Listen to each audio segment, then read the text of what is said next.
IKIM FM, inspirasi utama anda.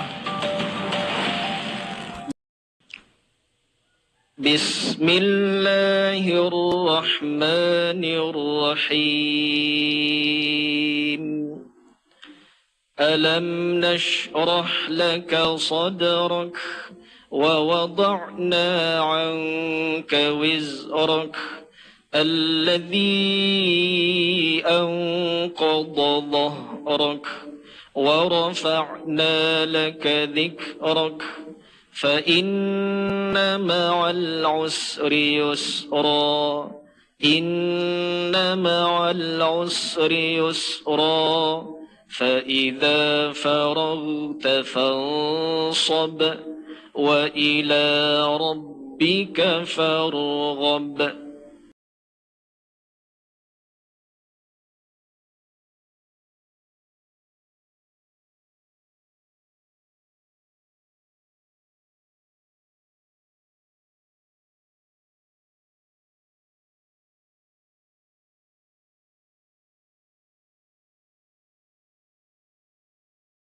وأمسى الملك لله والحمد لله لا إله إلا الله وحده لا شريك له له الملك وله الحمد وهو على كل شيء قدير. رب أسألك خير ما في هذه الليلة وخير ما بعدها، وأعوذ بك من شر ما في هذه الليلة وشر ما بعدها.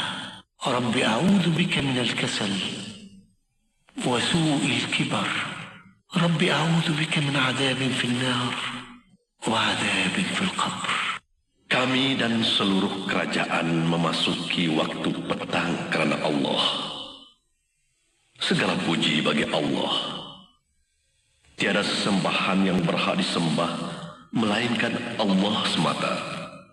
Tiada sekutu baginya.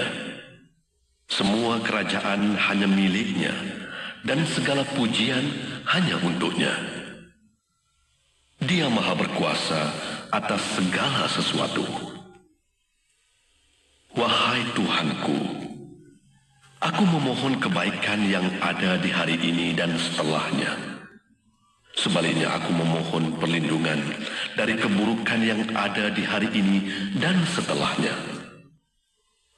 Wahai Tuhanku, aku berlindung kepadamu dari kemalasan dan buruknya umur tua.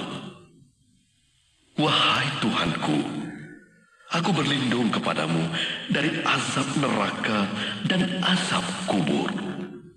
Trend utama terkini dalam teknologi pendidikan adalah kecerdasan buatan atau AI dan gaya pembelajaran nano. Adakah anda celik memanfaatkan teknologi AI dalam meningkatkan kualiti dan produktiviti pendidikan dan kerja selaras dengan nilai-nilai Islam dan keperluan semasa? IKIM menjemput anda semua daripada pelbagai bidang untuk meningkatkan ilmu dalam kecerdasan buatan AI dengan menyertai seminar kecerdasan buatan AI dalam teknologi pendidikan pada 11 dan 12 November 2024 bertempat di Dewan Memorial Tun Hussein On, Arkib Negara, Kuala Lumpur. Rebut peluang kemasan ini untuk mengenal pasti kelebihan, manfaat dan cabaran teknologi AI eksklusif bersama pakar-pakar ternama dalam bidang teknologi pendidikan dalam seminar ini. Layari www.ikim.gov.my hari ini untuk pendaftaran atau hubungi unit program dan latihan IKIM di talian 03-6204-6320 hari ini. Jumpa di sana. Dengan kuasa periklanan IKIM FM, kami mampu melonjakkan jualan dan keyakinan terhadap produk dan perkhidmatan anda. Tidak perlu bersusah payah mencari pelanggan kerana IKIM FM ada lebih 1 juta pendengar. Tidak ada ramai pengikut media sosial. Jangan sedih, kami ada FB, IG dan TikTok yang ada ramai pengikut yang aktif. Tidak perlu pening memikirkan jualan anda. Peluang ada di sini kerana IKIM FM diyakini. Serahkan kepada IKIM FM untuk perkenalkan jenama anda. Hubungi segera unit pemasaran IKIM FM 017-323-5413 atau 03-6204-6384 dan email iklan@ikim.gov.my. Alo, ibu rasa nak beri sikit sumbangan dekat tahfiz. Boleh carikan tahfiznya tak? Ni Bu, kebetulan Along tengah tengok satu tahfiz ni. Mahat Tahfiz Al-Maghfirah di Lenggeng Negeri Sembilan. Apa yang diorang nak buat dekat situ? Tahfiz ni nanti bakal memuatkan 200 orang pelajar tahfiz dalam satu-satu masa. Bukan hanya hafal Al-Quran dan belajar akademik saja. Mereka ni nanti akan belajar sukan-sukan sunnah seperti berenang, memanah dan berkuda tahu Ibu. Bukan sahaja 30 juzuk di dada, tapi serba boleh. Macam mana nak sumbang? Layari sedekahym.my. Hubungi 019-651-9663. Ingat tak Ibu? Sedekahym.my. Permohonan adalah dipelawa daripada warga negara Malaysia yang berkelayakan untuk mengisi jawatan di Institut Kefahaman Islam Malaysia IKIM sebagai pegawai penyelidik grade DQ41 di Pusat Kajian Syariah Undang-Undang dan Politik IKIM. Jawatan adalah bertaraf tetap dengan tempoh percubaan 1 tahun sehingga maksimum 3 tahun tertakluk kepada prestasi dan syarat-syarat yang ditetapkan.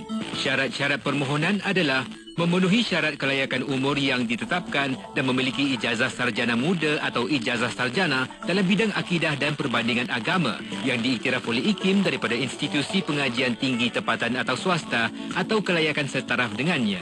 Keutamaan akan diberi kepada calon yang mempunyai pengalaman 2 tahun dalam bidang-bidang akidah dan perbandingan agama. Antara bidang tugas, menjadi pegawai pengantara dan menyelaras perhubungan dengan pemimpin-pemimpin pelbagai agama non-Muslim community leaders.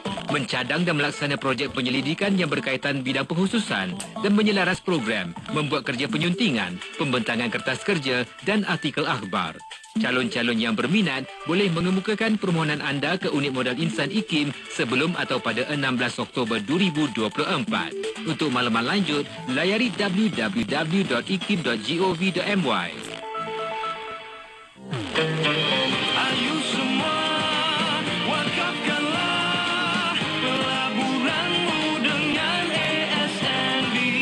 Pemberian berterusan, berwakaflah kita dengan ASNB. Ayo semua wakafkanlah, berwakaflah kita dengan ASNB.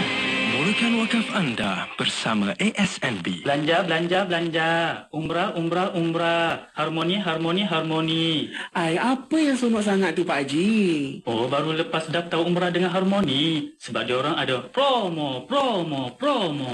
Iya ke? Bagi nombor telefon umrah harmoni tu? 010-885-3200. Lagi sekali Pak Haji. Cepat salin. 010-885-3200. Oh, 010-885-3200. Mari, mari, mari. Tenangkan fikiran anda dengan kembara inspirasi bersama Mona Jasman.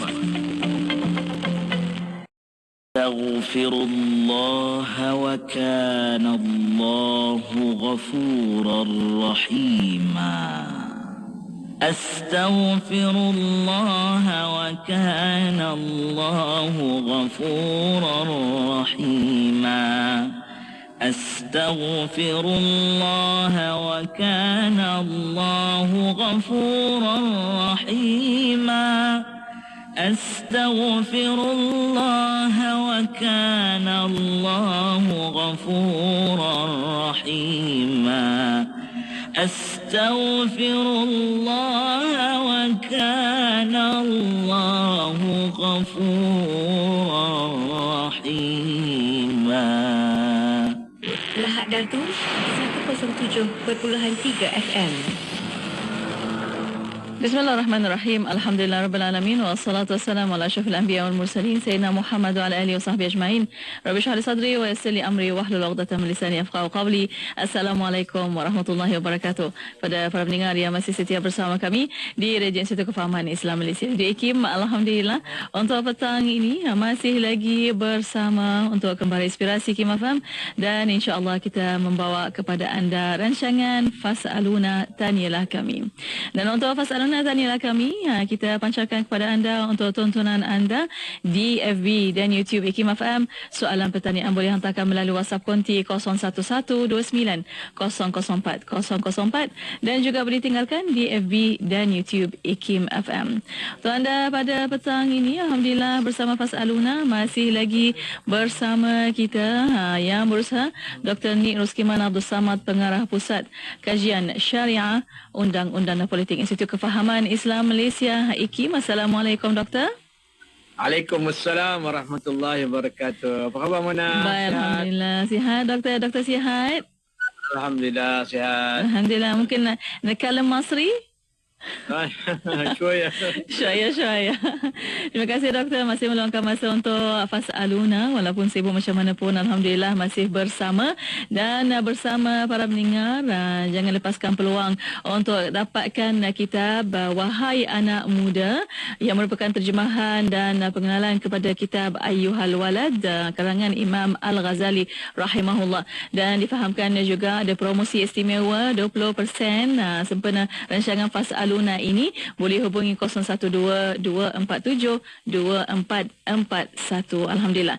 Dan untuk petang ini jom sama-sama kita buka kitab kita bersama yang berusaha Dr. Nik Ruskiman insya-Allah pada petang ini untuk kita membincangkan tentang nasihat kelima, hakikat hidup, cinta dan amal. Dan bersama doktor untuk mukadimah ini, silakan doktor. Bismillahirrahmanirrahim. Assalamualaikum warahmatullahi wabarakatuh. Alhamdulillah, terima kasih Bahagia Datin Mona Jasman, penerbit program Fasaluna, para pendengar yang saya hormati sekalian. Alhamdulillah, kita masuk ke nasihat yang kelima pada muka surat 67, terjemahan kitab Ayyuhal Walad yang kita namakan sebagai Wahai Anak Muda. Ayyuhal Walad ini adalah karangan Hujjatul Islam Imam Ghazali. Dan daripada nasihat yang kelima ini, kita lihat Imam Ghazali menyebut dalam memberi nasihat ke anak muridnya, Imam Ghazali memetik suatu hadis daripada Jibril alaihissalam. Dikatakan Jibril telah datang kepada Nabi sallallahu alaihi wasallam. Atani Jibril alaihissalam faqala ya Muhammad ish ma syi'ta. Jibril datang kepada Nabi sallallahu alaihi wasallam dengan kata, wahai Muhammad, hiduplah kamu sebagaimana yang kau suka. Itu hakikat hidup yang disampaikan oleh Jibril alaihissalam kepada Nabi Muhammad sallallahu alaihi wasallam. Jibril kata, hiduplah. Kalau kita kata mudah, hiduplah suka hati engkau. Macam mana engkau nak hidup, bagaimana engkau nak menjalani kehidupan engkau, suka hati engkau lah. Tapi apa dia kata? Fa innaka mayyitun. Tapi kena ingat bahawasanya engkau akan mati. Itu yang jadi kita tak boleh nak hidup sesuka hati mana. Ya, betul. Walaupun kita boleh, walaupun nasihat tu macam kata, suka hati engkau lah nak hidup macam mana. Macam seronok je kan. Seronok je lah. Tak nak semayang ke, tak nak puasa ke, suka hati engkau lah. Seolah-olahnya begitu, tetapi bukan begitu. Sebab dia ada dia punya syarat dia. Dia ada dia punya sekatan dia.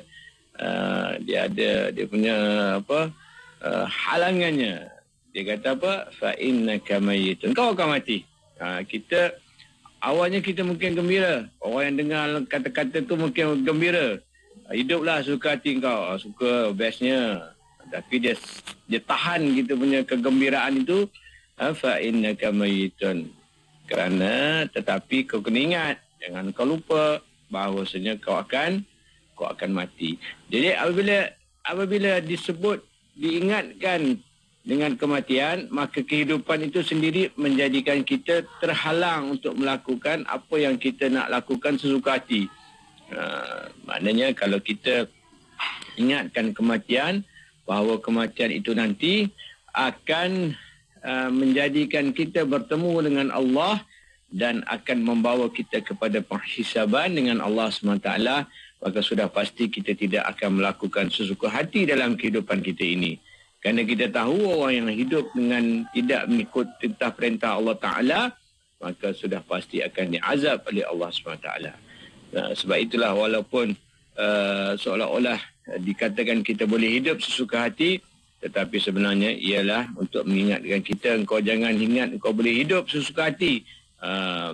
Kalau dia punya, kita kata mukhalafah dia ialah jangan kau ingat kau boleh buat sesuka hati, tetapi kau sebenarnya akan dihukum, akan diazab, akan dibayar ganjaran apabila kau mati kelak. Setelah kau mati, kau akan dipertanggungjawabkan, dia akan dihisab di hari akhirat dengan hisaban sama ada kau mendapat syurga ataupun kau dapat neraka. Na'udzubillah min zalik. Itu hakikat hidup kita.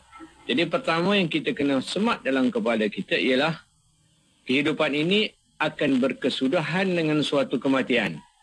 Itu yang kita kena faham. Kehidupan kita ini, hakikat kehidupan kita ini, yang pertama sekali ialah kita kena bersedia untuk akhirnya ialah dengan suatu kematian. Orang kata setiap yang bermula akan ada akhir dia. Begitulah dengan kehidupan, akhir kehidupan ialah kematian. Tetapi kematian kita bukan macam kematian haiwan yang tidak ada apa-apa. Kematian kita seterusnya disusuli dengan penghisaban. Akan ditimbang, mizan, akan diukur segala amal perbuatan kita di dunia dahulu. Dan daripada pertimbangan itu, daripada hisab yang Allah Ta'ala hukum yang hitung itu, maka sama ada kita diberi ganjaran ataupun kita diberi pahala, ganjaran pahala ataupun ganjaran ataupun azab neraka. So, sama ada syurga atau neraka. Maaf Mona, saya batuk sikit hari ini. Tak apa doktor. Yang kedua ialah lanjutan daripada hakikat hidup itu. Sambungannya ialah wahbib man syi'ta fa innaka mufariquh. Sayanglah, kasihlah, cintalah siapa yang kau kendaki, yang kau inginkan. Sayanglah siapa yang kau inginkan, tapi kau kena ingat bahawasanya suatu hari kau akan berpisah dengannya. Satu hari kau akan berpisah dengannya. Setelah dia bagi tahu hakikat hidup, dia bagi tahu pula satu lagi ialah hakikat cinta. Hakikat cinta ni, kita sayang siapa kita mungkin sayang. Kita sayang isteri kita, kita sayang anak kita sayang suami kita sayang mak ayah kita sayang apa saja yang kita sayang, harta kita pun dan sebagainya, kereta mewah kita ke rumah besar kita, apa saja yang kita sayang di dunia ini, kita kena ingat dan kita kena yakin bahawasanya kita berpisah dengannya suatu hari nanti. Kita akan berpisah dengan yang kita sayangi itu, sama ada manusia ke, kebendaan ke, haiwan ke, kucing ke, dan kita akan berpisah daripada semua yang kita sayangi itu pada suatu hari nanti. Pada suatu hari nanti kita akan berpisah dengannya. Jadi apa yang kita kena buat? Kita kena pastikan supaya yang kita sayang yang sebenar, yang hakiki ialah hanya Allah Subhanahu wa Ta'ala. Allah sajalah yang paling kita sayang. Yang paling kita sayangi, kerana kita tidak akan berpisah dengan Allah walaupun kita mati. Kita masuk alam kubur pun kita masih akan bertemu dengan Allah. kita di padang mahsyar pun kita akan masih berhadapan dengan Allah SWT yang tidak akan berpisah dengan kita.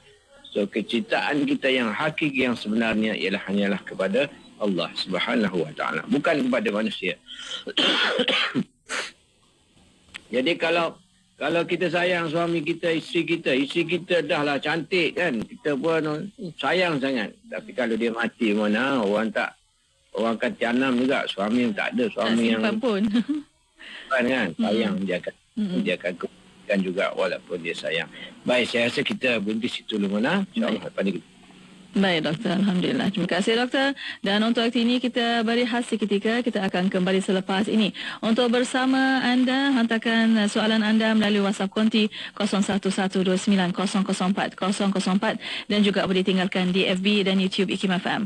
Beri khas seketika kembali selepas ini untuk anda terus setia bersama kami hanya di Kembali Inspirasi IKIM FM, inspirasi utama anda. Tidak kira di mana jua destinasi anda, IKIM FM sentiasa menemani perjalanan dan kembara anda dengan juadah minda yang bermanfaat. Menerusi rancangan terbaik kami, dengarkan setiap hari rancangan Hayya Bil Arabiyah, Pesona di Zahra, Islam Agamaku, Fas'aluna, Imanuna dan Usrah Nurani bersama Mona Jasman. Pastikan sentiasa setia mendengarkannya dalam Kembara Inspirasi dari 4 petang hingga 7 malam di IKIM FM, inspirasi utama anda. IKIM FM, inspirasi utama anda.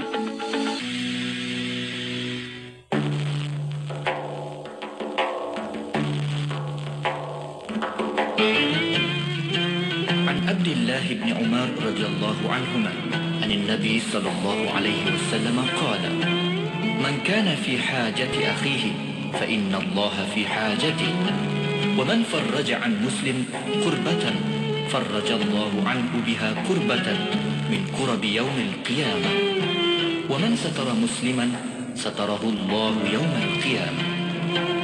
Daripada Abdullah bin Umar radhiyallahu anhuma, Nabi SAW bersabda, sesiapa yang berusaha untuk menunaikan hajat saudaranya, sesungguhnya Allah akan menunaikan hajatnya juga. Sesiapa yang melepaskan satu kesusahan yang menimpa seorang Muslim, Allah akan melepaskannya daripada satu kesusahan di hari kiamat. Sesiapa yang menutup keburukan seorang Muslim, Allah akan menutup keburukannya di hari kiamat. Hadis riwayat Bukhari dan Muslim.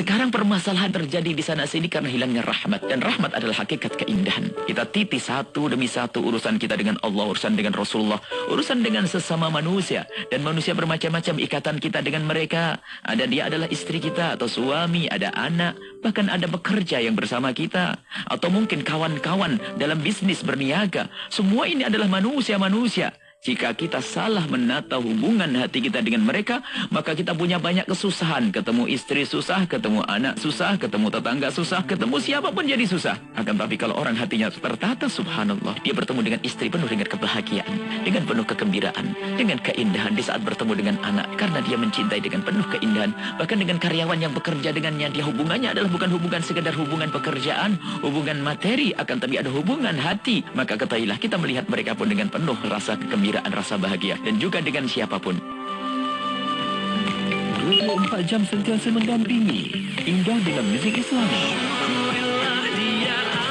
dan program dakwah. Sebab itulah kerana manusia ni kan sering kalahnya Allah dengan Allah. Dengarkan di IKIM FM, inspirasi utama anda. Inspirasi utama anda hanya di Radio Institut Kefahaman Islam Malaysia. Terima kasih kepada anda yang terus setia bersama kami untuk waktu ini, dan Alhamdulillah masih lagi bersama Kembara Inspirasi untuk rancangan Fas'aluna. Tanilah kami. Untuk anda masih lagi di FB dan YouTube IKIM FM, soalan pertanyaan boleh hantarkan melalui WhatsApp konti 0112900404 dan juga boleh tinggalkan di FB dan YouTube IKIM FM.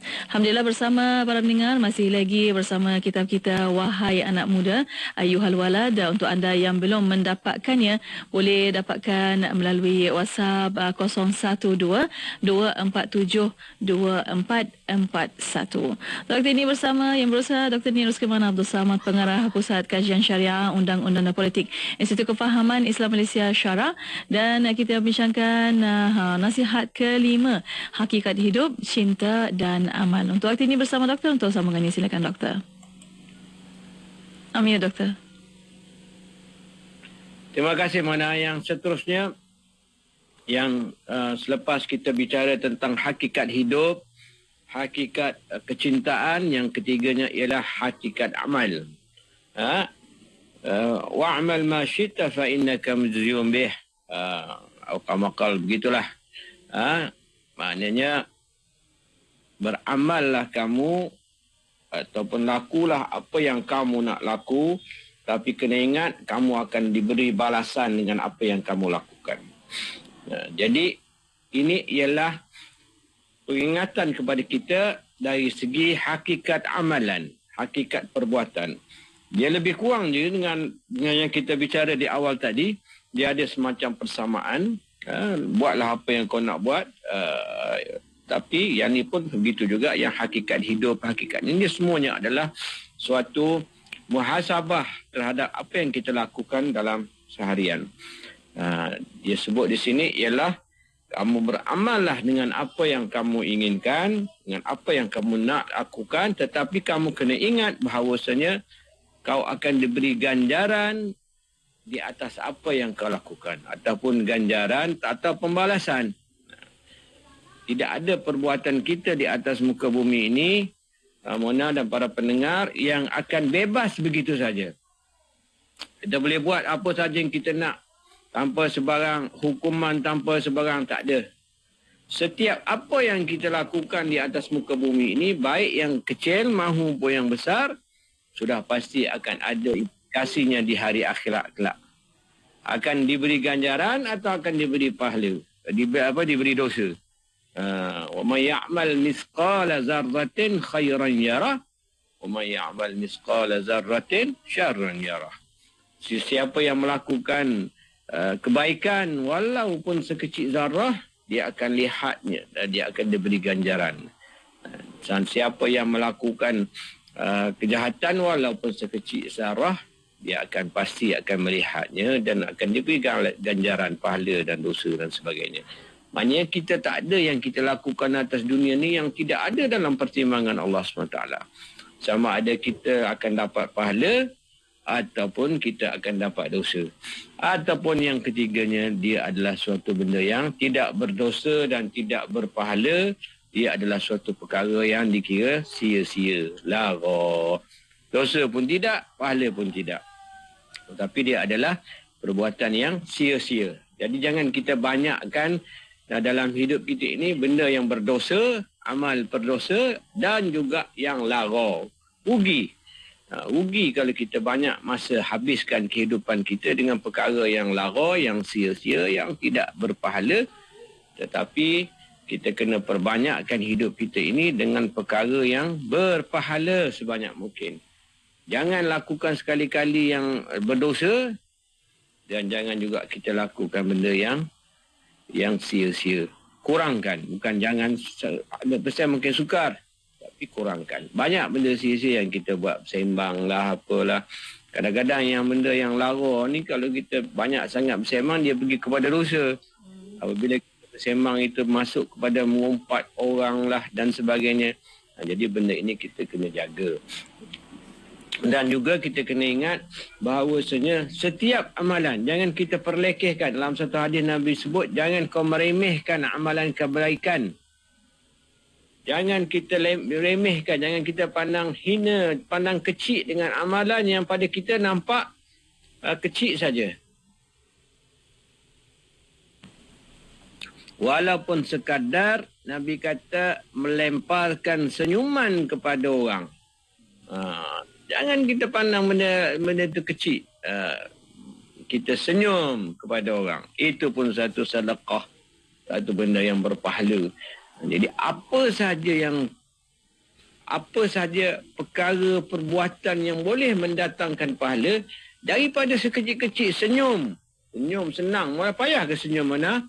Senang ya. Kan kalau orang macam Mona tu lagilah muka selalu senyum je. Tak payah nak paksa-paksa. Kalau muka macam saya ni, muka garang, nak kena paksa sikit senyum tu.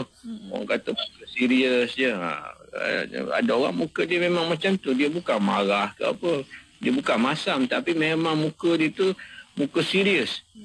Tapi ada orang muka dia senyum je, muka ceria je. Kalau dia nak senyum tu, dia memerlukan sedikit effort je. Usaha sikit je.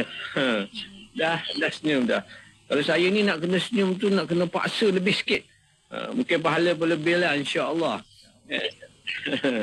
Jadi senyum je. Paling kurang alal aqal senyum je. Dalam satu hadis lain Nabi kata memberikan buah tamar sebelah tamar pun. Ittaqillah wala syikir tamrah kan. Balau beri sebelah tamar pun.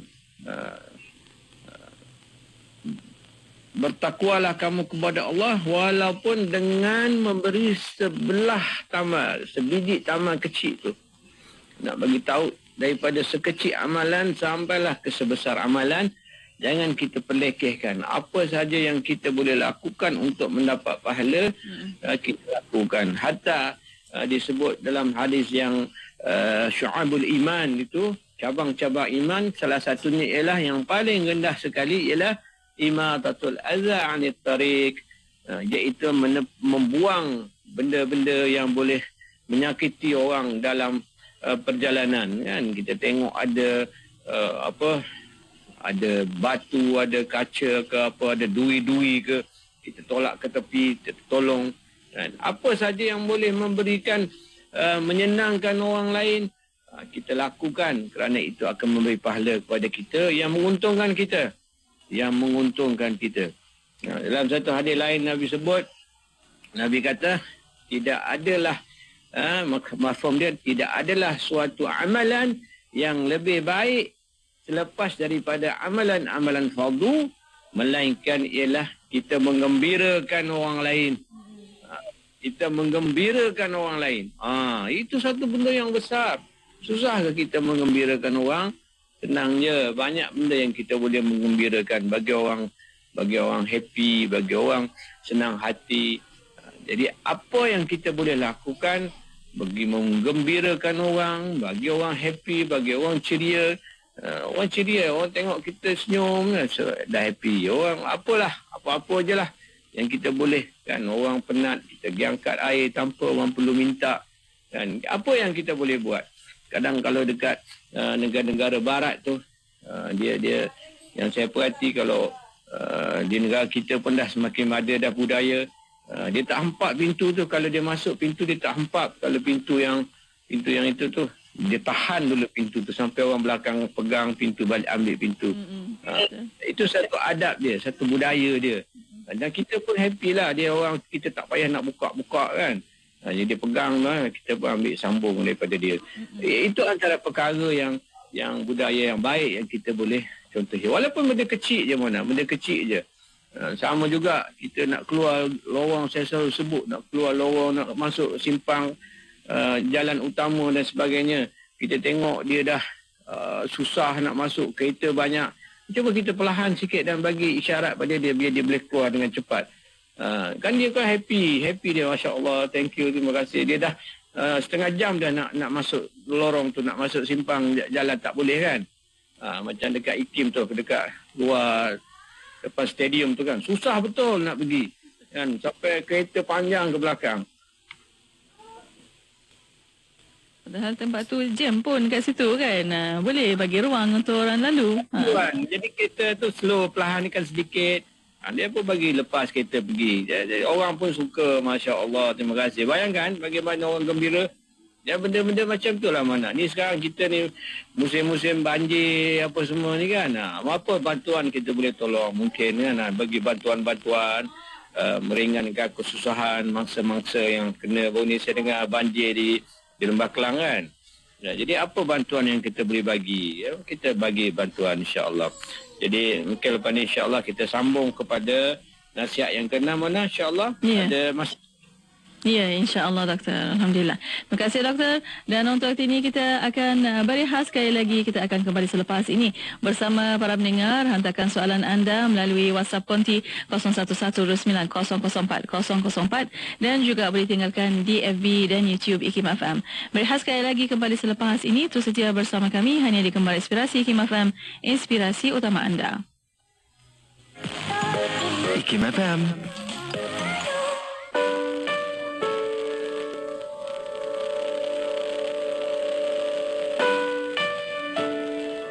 Fitrah itu bukan bermaksud kita balik ke hutan, balik kepada baby punya kehidupan. Kita rasa apa kita nak buat, kita buat sahaja, seperti mana yang pernah berlaku di barat bila mereka menganggap bahawa manusia ini sudah tidak perlukan agama lagi. Maka datanglah budaya-budaya dia panggil budaya hippies, budaya yang lepas bebas, budaya nak buat apa sahaja, rasa nak tak berpakaian di tengah-tengah khalayak pun suka hati dia, kerana seolah-olah itulah bagi mereka fitrah mereka. Ini merupakan falsafah yang bagi kita menyeleweng daripada matlamat agama kita. Jadi harus kita sebagai orang Islam, kita harus diingatkan bahawa untuk kita menentukan fitrah kita ni, kita harus merujuk kepada sumber-sumbernya yang betul dalam agama. Dan dah pasti sumber untuk kita menentukan fitrah ni yang paling mutlak ialah daripada Allah SWT sendiri. Dan Allah Ta'ala menjadikan kita.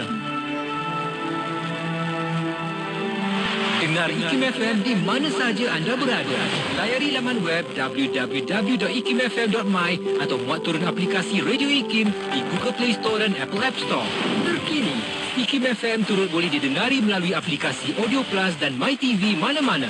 Muat turunnya sekarang menerusi Google Play Store, Apple App Store dan Huawei App Gallery.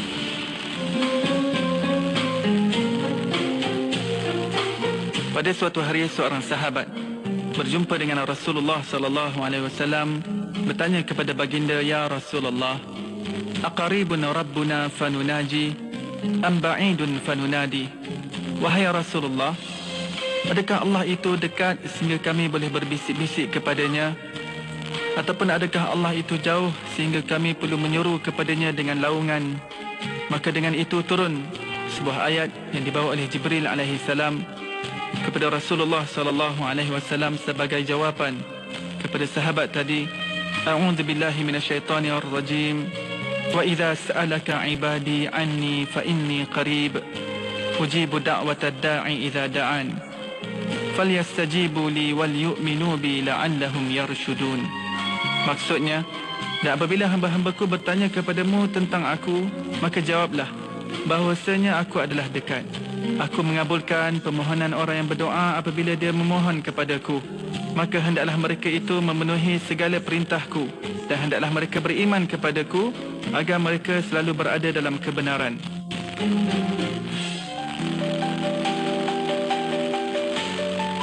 Salah satu faedah kita mengenal nama-nama Allah adalah untuk dapat bertawasul dengan namanya, memohon kepada Allah ketika kita berada dalam kesempitan.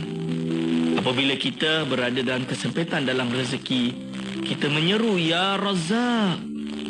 Wahai Tuhan yang Maha Pemberi rezeki, semoga Allah memberikan rezeki kepada kita, meluaskan rezeki kita. Maka kekallah bersama kami di rancangan Imanuna Iman Kami pada setiap Khamis 5.15 petang, IKIM FM, inspirasi utama anda.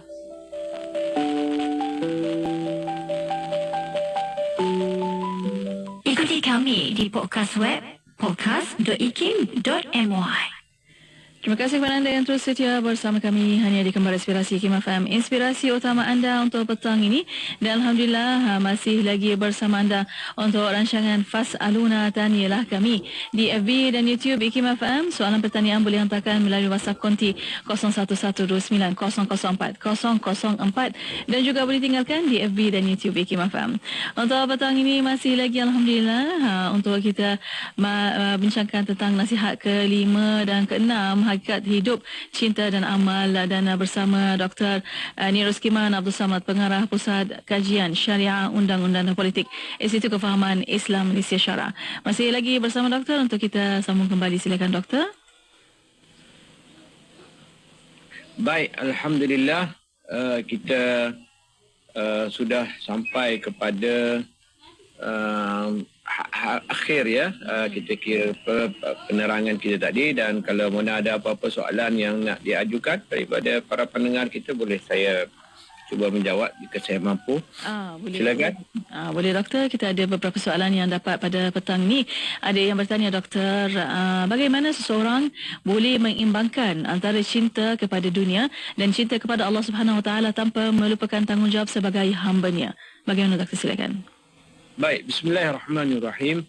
Apabila kita menyebut cinta kepada Allah Subhanahu Wa Taala, kita sebut tentang cinta kepada Allah Subhanahu Wa Taala, kita tidak bermaksud kita dilarang daripada mencintai orang lain. Tidak.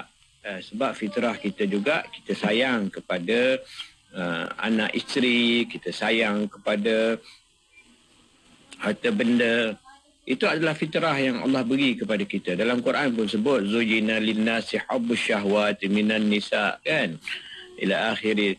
Sesungguhnya telah dijadikan dihiaskan kecintaan kepada wanita dan sebagainya, hingga yang kita biasa dengar tu. Jadi yang di situ maksudnya kecintaan itu ialah satu benda yang fitrah.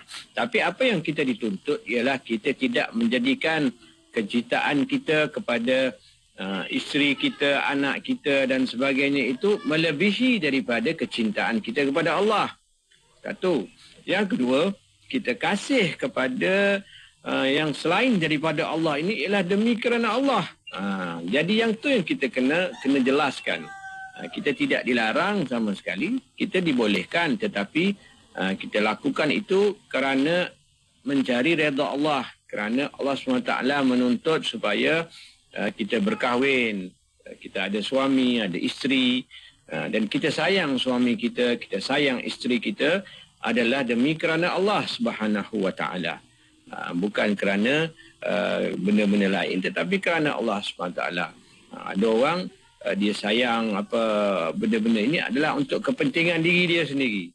Sebab suami dia kaya misalnya, suami dia jutawan contoh. Jadi dia sayang lah. Sebab lepas tu suami dia miskin, dia pun tak pisah contoh, kan. Jadi bukan begitu. Kita sayang, kita kahwin dengan seseorang adalah kerana Allah SWT memerintahkan kita, Nabi menggalakkan kita agar berkahwin dan berkeluarga, ada anak pinak dan sebagainya.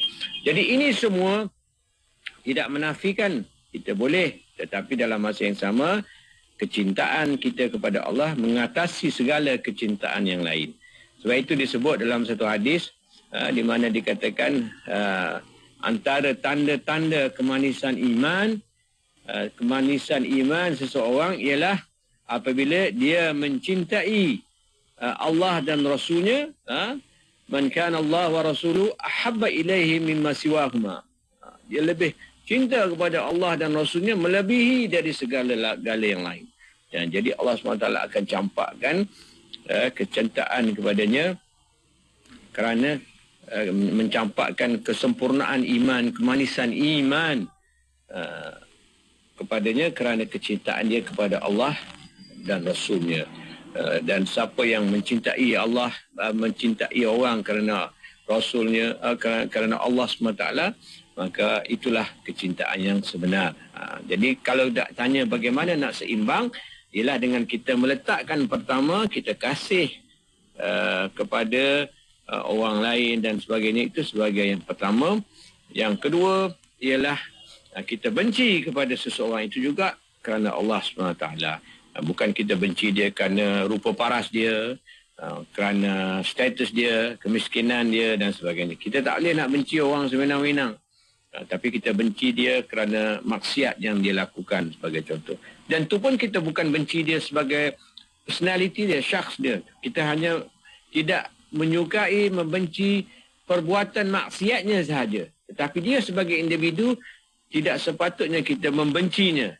Sebaliknya kita mendoakan moga-moga Allah SWT memberi dia hidayah, memberi dia kesedaran, mencampakkan dia keinsafan dalam diri dia. Itu yang sepatutnya kita tanam dalam diri kita, bukannya kita benci.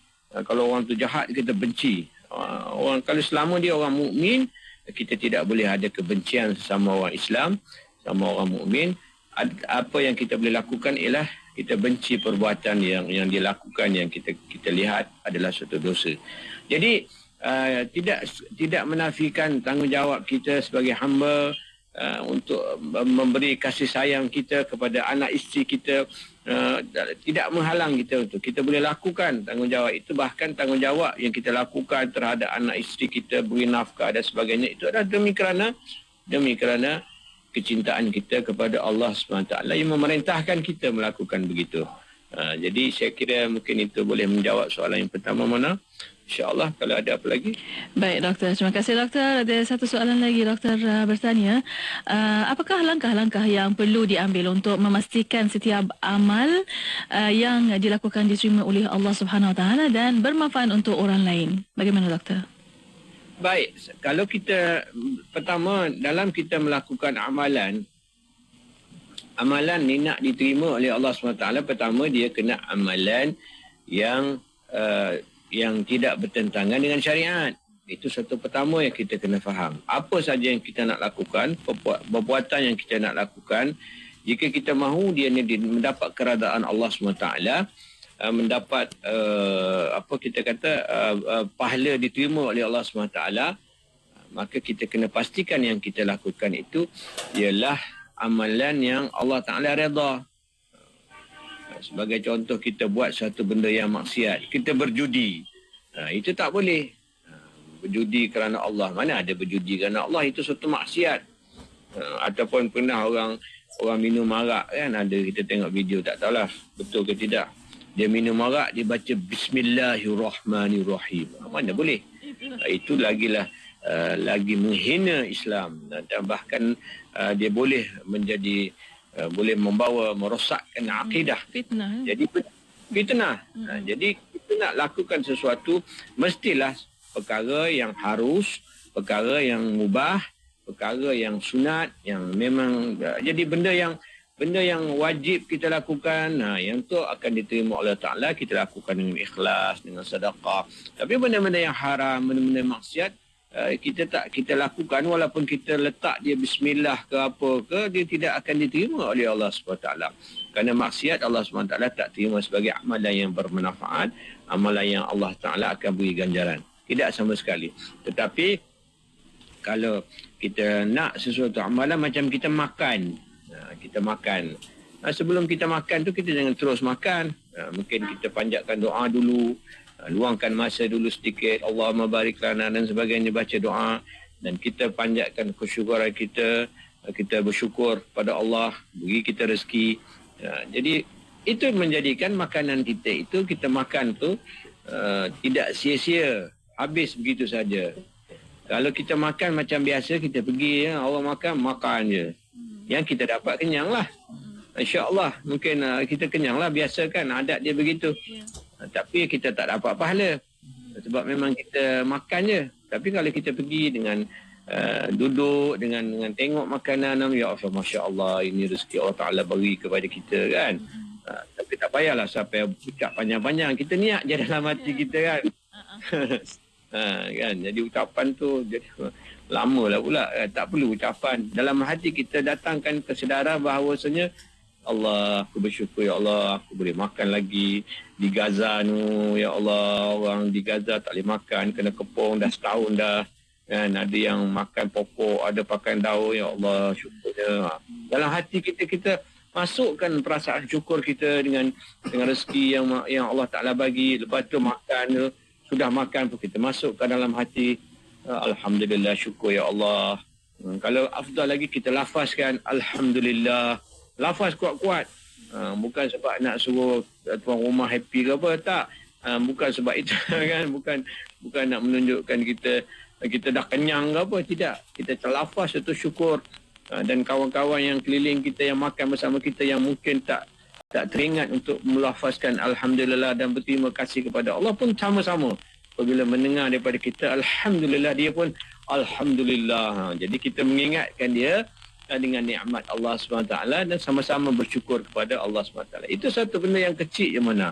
Benda yang kecil saja, tetapi dia boleh memberi kesan kepada kita dalam kehidupan kita, supaya kita sentiasa dalam keadaan ihsan, dalam keadaan muraqabah dengan Allah SWT. Kita sentiasa dalam keadaan merasakan kehadiran Allah SWT dalam hidup kita. Kita tidak terlepas daripada Allah SWT. Apa saja yang kita lakukan, kita sentiasa merasakan kita diperhatikan oleh Allah. Apabila kita melafazkan kesyukuran kita pun, kita rasa Allah SWT mendengar bahawasanya kita hamba-Nya yang bersyukur. Allah Ta'ala menerima ucapan kesyukuran kita dan sebagainya. Jadi ini adalah perkara yang boleh kita lakukanlah paling-paling kurang, supaya amalan yang kita lakukan diterima oleh Allah SWT. Dan yang kedua, apa yang boleh bermanfaat, banyak perkara amal-amal yang kita boleh buat yang memberi manfaat kepada orang.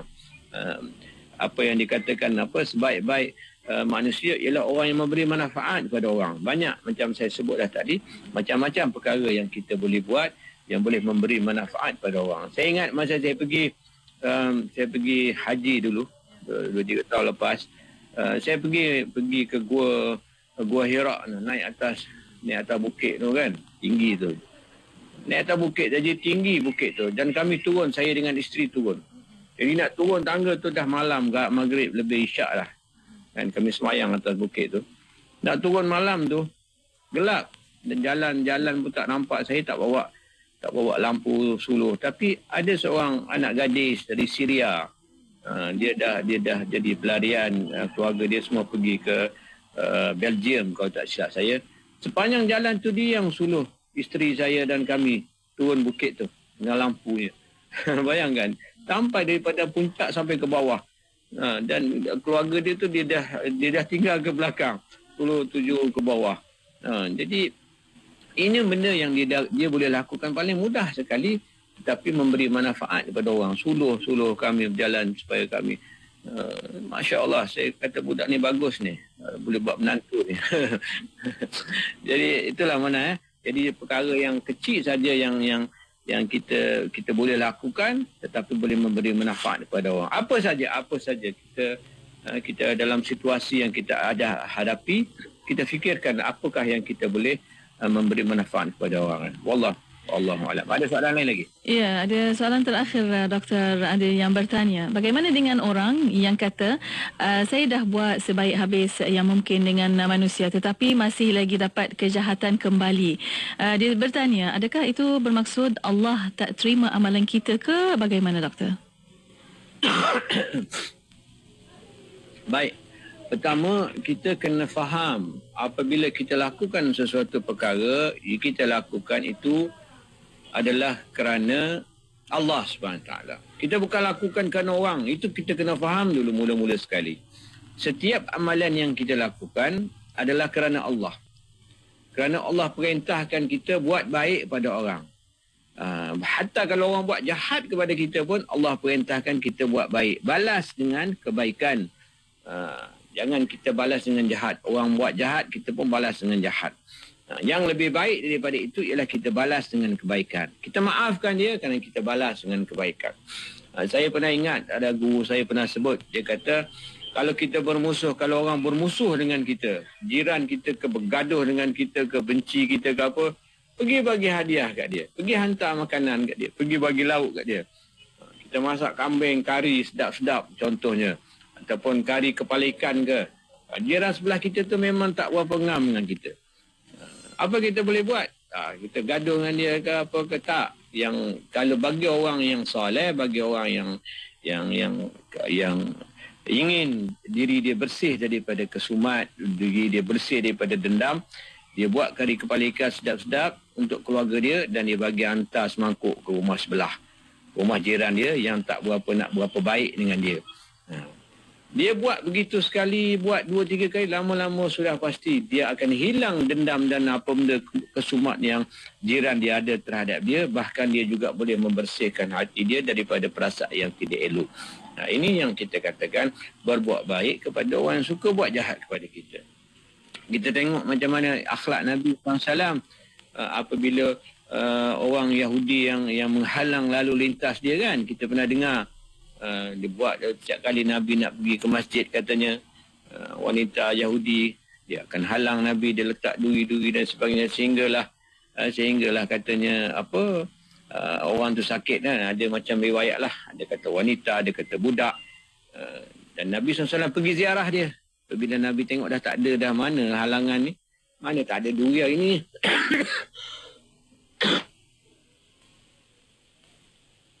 Ya, doktor. Biasa duri hari ni tak ada duri. Ya. Jadi pergi ziarah.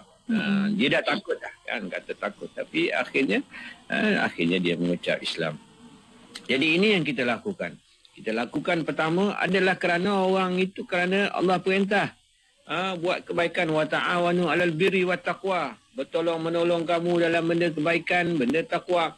Jadi kita lakukan benda tu hanya kerana Allah. Dan kita bukan pilih buat baik ni mana. Kita buat baik kepada best friend kita je. Atau kita buat baik kepada orang-orang tertentu je. Orang VIP je, datuk-datuk ke, anak datuk ke. Atau kita buat baik kepada orang yang boleh beri kita projek saja. Tak. Kita buat baik kepada semua orang. Semua orang kita buat baik. Kita buat baik kepada semua benda. Binatang pun kita buat baik. Kata pokok-pokok pun kita boleh buat baik. Kalau binatang tu kita bagilah makan. Kalau yang haiwan jangan kita naya dia. Kan, tengok kan. Kadang pernah kita tengok, kadang saya tengok kucing tengah jalan. Ada orang berhenti parking kereta, dia pergi ambil kucing tu, dia tolak letak ke tepi. Sebab dia nampak kucing tu bahaya. Kereta lalu lalang. Kalau tidak, mati kucing tu kena langgar. Kereta laju kan, tapi kucing tu dah ada di tengah jalan. Itu satu benda yang kecil mana. Kita kata benda yang kecil, tapi itulah akhlak Islam. Akhlak Islam ni dia bukan benda besar-besar. Kita nampak benda besar-besar saja. Benda kecil-kecil kita boleh lakukan. Ambil dan buat benda yang kecil. Macam-macam kita boleh buat mana untuk buat kebaikan ini. Jadi kalau soalan yang kedua, kenapa kita buat baik, lepas tu masih lagi berlaku kejahatan kepada kita, itu bukan bermakna Allah tak terima amalan kita. Kita dapat kejahatan, kita dapat kesusahan, itu aspek lain dalam kehidupan kita. Orang baik ni kadang-kadang Allah Ta'ala uji dia lebih daripada orang jahat lagi. Kan, Firaun tu dikatakan tak pernah sakit demam pun. Kan, tapi para nabi, para anbiya ada yang sampai digergaji kepala. Kan, para nabi tidak orang baik ke? Bukan orang yang buat kebaikan ke? Nabi Zakaria bukan orang yang buat kebaikan ke? Orang yang baik, kan, orang yang soleh, orang tolong orang. Tapi dalam masa yang sama masih lagi ada nabi yang dibunuh dan sebagainya. Ada orang soleh yang dibunuh. Tapi itu bukan bermakna Allah tidak terima mereka. Macam orang Islam di Gaza tu. Mereka tak baik ke? Tidak. Orang yang baik sekali. Kita dengar video-video banyak. Dah setahun dah kena seksa. Pernah kita dengar ada orang Gaza kata, "Ya Allah, zalimnya kau kepada aku." Tak ada. Tak ada. Tak ada. Kita tengok video-video yang datang, biarlah seluruh dunia meninggalkan kami asal Allah tidak meninggalkan kami. Cukup kepada kami Allah. Tengok setahun macam tu. Allah uji mereka satu ujian yang kuat, yang dahsyat. Tapi mereka dapat bertahan hingga hari ini. Ini adalah ujian Allah Ta'ala kepada orang yang melakukan kebaikan, orang yang soleh demi mengangkat darjat mereka, menghapuskan dosa mereka dan menempatkan mereka pada kedudukan syurga yang tinggi. Jadi saya kira itu saja, Mona. InsyaAllah kalau ada apa-apa soalan kita cuba jawab pada minggu hadapan. InsyaAllah minggu depan kita sambung lagi pengajian kita kepada nasihat yang seterusnya, nasihat yang ke-6. InsyaAllah. InsyaAllah. Alhamdulillah.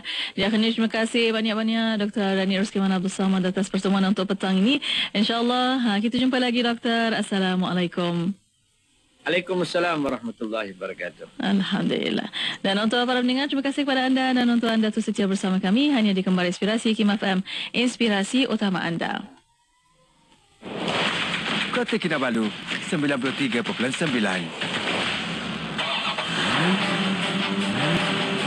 Penyelenggaraan kenderaan amat penting. Diselenggara dengan baik supaya poket kita, kocek kita, masa kita tidak terbuang. Kerana di dalam skill otomotif memang dah dihadkan untuk mineral 5,000, semi sintetik 10, fully sintetik 15,000. Boleh pergi juga kepada 20,000 kepada fully sintetik. Tapi berapa tahun, berapa lama kan? Ini adalah kerugian kita. Jadi adalah disyorkan 15,000 untuk fully sintetik. Mengikut kepada kilometer pergerakan adalah paling sesuai untuk negara kita. Jadilah pemandu bijak, kocek selamat, jiwa selamat, harta selamat. Keselamatan diutamakan. Ikuti kami di Facebook IKIM FM.